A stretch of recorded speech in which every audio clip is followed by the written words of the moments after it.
Hello, you absolute legends. What is the greatest game ever made? This is a question that has been asked countless times. We've seen list after list after list of people trying to rank games and put them in the order of what they believe is the best of all time. As hard as this challenge may be, I actually think at this point in history we can safely say what the greatest game ever made is. And of course, it's The Legend of Zelda: Ocarina of Time. I know some of you out there may disagree, but by most metrics it's hard to argue the case for any other game. Ocarina of Time has featured on more top lists than any other game, and has been cited as the greatest ever by more publications than anything else. It has the highest score on Metacritic, and still to this day is universally ranked extremely high even after thousands of new games have been released since it came out. However, it wasn't always the case that you could confidently make this claim. If you were online in the late 90s and early 2000s, there was another game that gave Ocarina of Time a run for its money. In fact, in 2004 and 2005, GameFAQs, which was possibly the most popular gaming website in existence at the time, ran two Best Game Ever polls which were voted on by the public. In both polls, Ocarina of Time placed second, and each time it was beaten by the same game, Final Fantasy VII. It's hard to overstate how big of a deal Final Fantasy VII was when it was released. In the West, it almost single-handedly popularized role-playing games on consoles and was the most expensive video game ever produced at the time.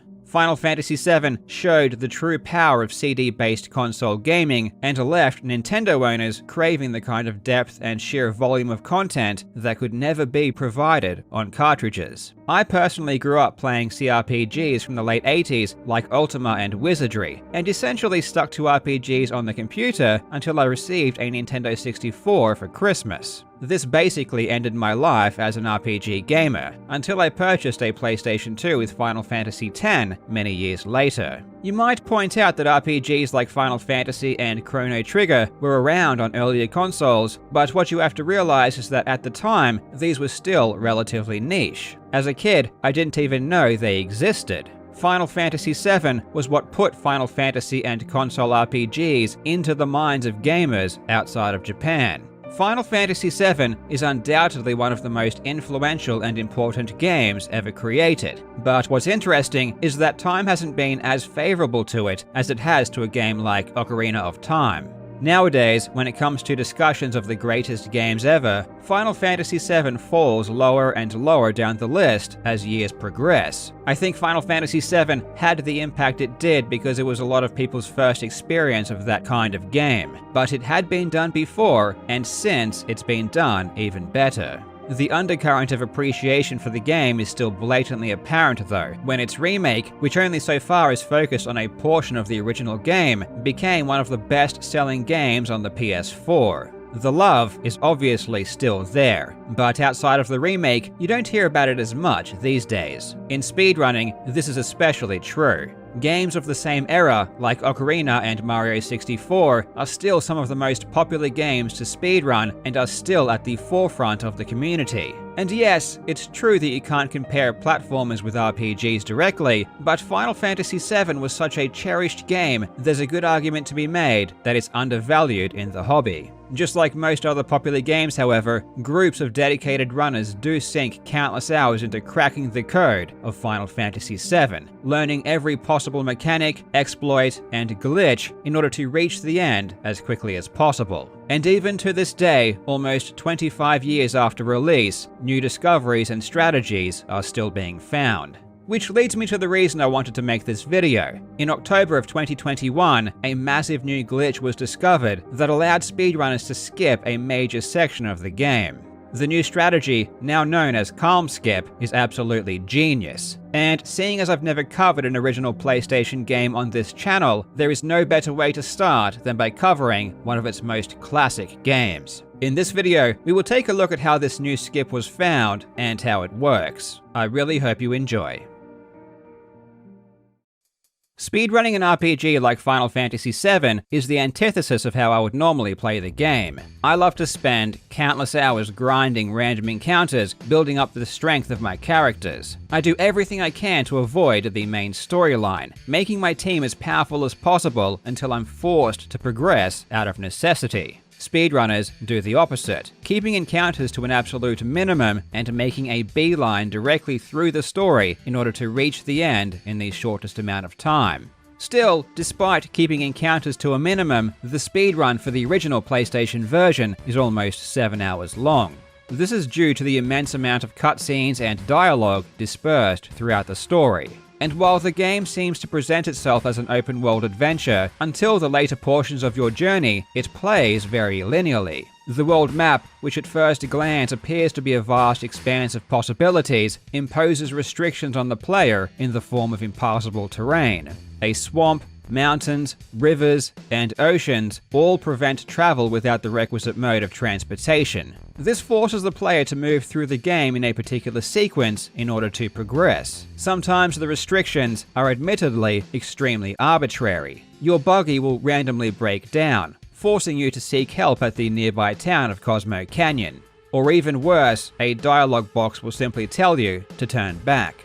Given that grinding for experience isn't necessary to complete the game, it really is these restrictions of movement that force the speedrun into such a long, drawn-out territory. With each compulsory stop comes more cutscenes and more dialogue. Therefore, it's sequence breaks that are always regarded as the holy grails of speedrunning tech. If we can find a way to overcome these artificial barriers, we can shave off swaths of time. Several sequence breaks have already been discovered in the game, though generally they are relatively simple. The oldest and most well-known is the Raid on Midgar skip, which only involves holding down and run on the controller during a cutscene in order to execute. Another is the Sooner skip, which involves wiggling your way past a guard that wasn't quite blocking off an exit properly. Arguably the most complex skip that was ever found was the original Cosmo Canyon skip. As I mentioned previously, your buggy will break down while passing the town, requiring you to drop by to get it fixed. But through a process involving several steps in order to get into a glitched state, you can continue driving the buggy even after triggering its breakdown. This skip was absolutely genius, and is way too convoluted to explain in this video. But ultimately, the original way of doing it was completely discarded after it was discovered that you could just get out of the buggy at a precise location and skip the breakdown entirely. You can just walk over it.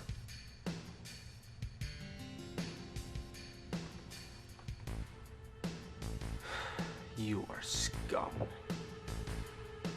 There was one skip, however, that was always considered a perfect candidate. Near the beginning of the playthrough, cutting off the player from the rest of the world is a mountain range. The passage through is called the Mithril Mines, and is quite easy to reach. But when you try to walk through the mine, the game interrupts you with character dialogue saying that before you move on, you must visit the town of Calm.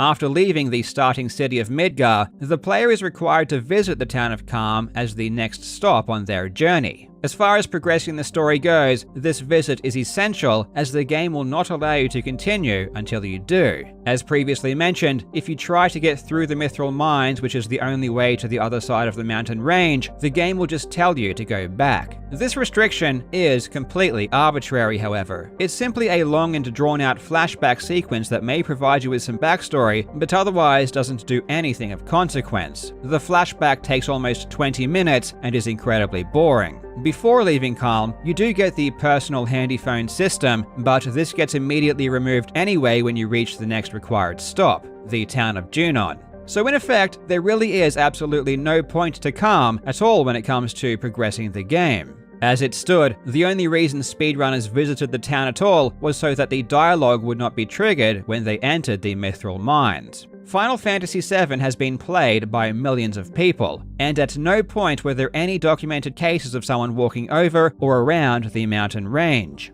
The geographical formations do a very good job at preventing people from proceeding without visiting Calm first. On the other hand, glitching through barriers isn't exactly a rare phenomenon and is used in many speedruns of different games, so the concept of finding a way over the barrier wasn't crazy. However, with so much time already invested by speedrunners and even casual players testing the boundaries of what they could explore over multiple decades, it seemed unlikely. But then came along the player Kuma, who was certainly no stranger to finding skips. In fact, in early 2021, it was Kuma who found the most recent version of the Cosmo Canyon skip. Kuma took it upon himself to investigate the potential for a calm skip, and his weapon of choice would be the chocobo. It's been well known for a long time that you can do some weird and wacky things with chocobos on the world map. For example, the old Cosmo Canyon skip involved getting into a glitched state by dismounting the chocobo on the edge of the desert surrounding the Corel prison.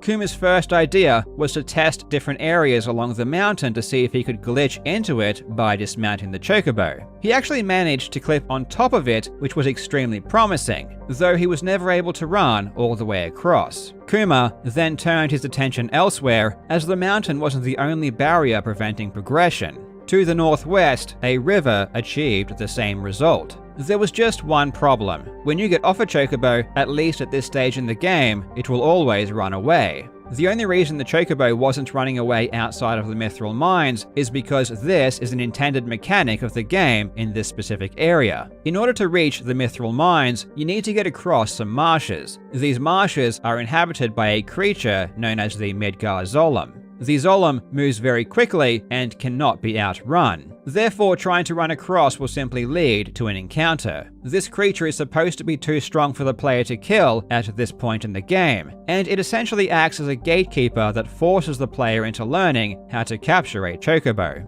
The chocobo runs quick enough to avoid the Zolom, so the player can safely get across the marshes. The developers also knew that some players would get to the mines before visiting Calm, and would need to turn back. But if the chocobo ran away, they'd be left stranded and couldn't return, which would be devastating. Therefore, in this specific area, the chocobo will stand and wait for the player. Kuma needed a way to retain this special property of the chocobo when roaming elsewhere on the world map, and in order to do this, he needed to create a brand new glitch. When you fight the Zolom and flee, the game will place you back on the grass on the edge of the marshes. The side it places you on is dictated by which side you came from. So if you step onto the marshes from the right, it will place you back on the right. And if you stepped onto the marshes from the left, it will place you back on the left. This value only gets updated when you step onto the marshes and not when you leave. So if you enter from the right and run across up onto the grass on the other side, the game would still put you all the way back onto the original side you came from if you were to theoretically initiate an encounter with the Zolom and flee.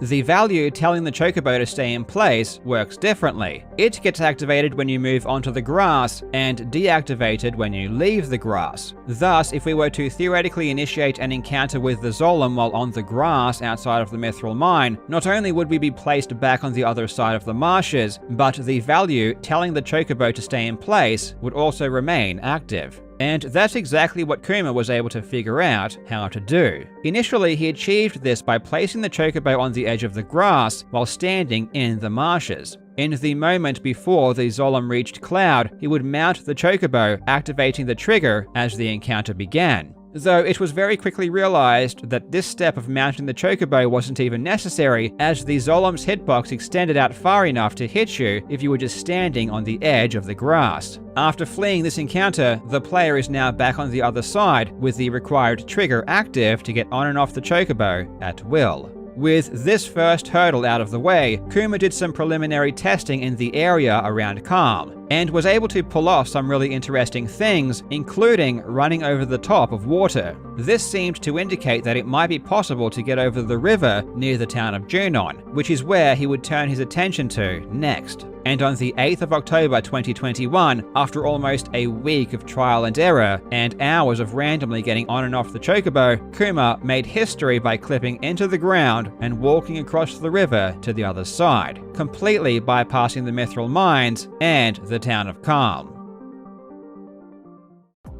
This clip was without a doubt amazing, and was one of the most important things to happen in the game for a long time. But unfortunately for Kuma, he wasn't able to reproduce it. Either it was a freak occurrence, or there was something else more complex happening. On the surface, it seemed simple. Just get off the chocobo at the right spot and you can clip through. though hours of further tries yielded no results. Kuma posted the clip to the Final Fantasy Speedrunning Discord, and flocks of players immediately took to the task of recreating the glitch. Within 2 days, the runner Suna had already found a way to replicate the glitch. At this point in time, players still had no idea why this was even happening. It was purely trial and error. And when we come to learn what exactly is going on, it ends up being more insane that this was found at all in the first place. Suna's method went something like this.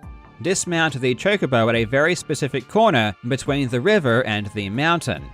Get back on the chocobo and go directly up and then directly right until you pass the town of Calm.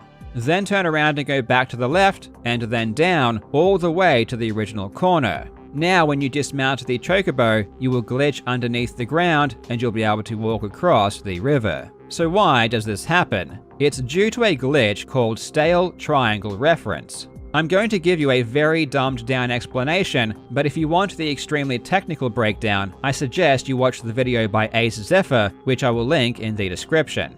When Cloud is on the world map, the entire world is not loaded at the same time. The world is divided into regions via a grid, and at any one moment, only 32 regions are ever loaded.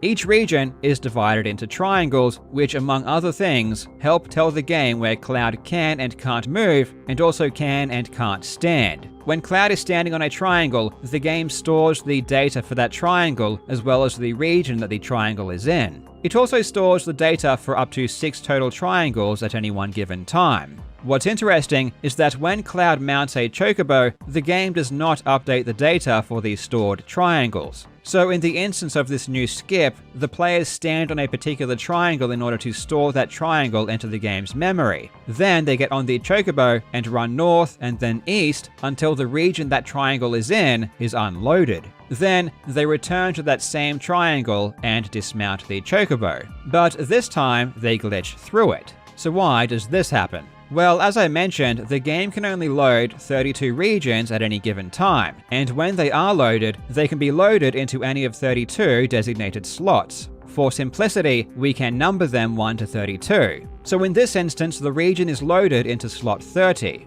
When the player moves away, the region that was loaded into slot 30 becomes unloaded and a new region replaces it. However, the data for these stored triangles remains. When the player returns and the region containing the stored triangles is loaded back into memory, it is now loaded into a different slot. This time, it is loaded into slot 20. Due to a quirk in the way the game handles these triangles, this causes an error and places Cloud underneath. Cloud is now free to walk around, even in inaccessible areas, but only up to a distance of 6 triangles, which is how many triangles the game can store. Luckily, this is just enough to allow us to get to the other side of the river and onto a valid triangle, so we can continue moving as normal.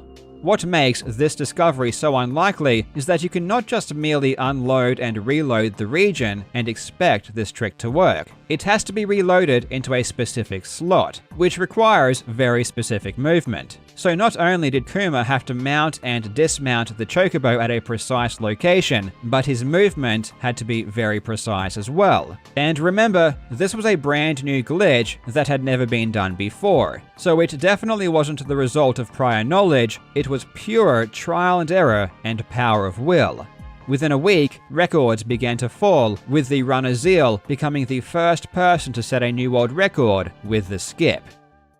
Since the skip was first found, the Final Fantasy speedrunning community has had a chance to reverse engineer it and figure out exactly why it happens. With this new information, a brand new type of exploit has been uncovered. This even led to another version of the Calm skip that goes straight through the Mithril mines directly, which is handy because it skips the need for the Zolom glitch entirely. This new incredible discovery is only one of several major skips that have been found in the last several years. Despite being 25 years old, it's clear that Final Fantasy VII still has a ton more secrets hidden in plain sight. It's a very exciting time for the community, and I really look forward to hearing about what they manage to unearth next. Big thanks to Ace, Zephyr, and Kuma for helping me learn about this new skip. As I said before, I recommend watching Ace Zephyr's technical breakdown if that's what you're into. The link will be in the description. As always, thank you so much for watching, you legends. I hope you are having a fantastic day, and I will see you in the next video.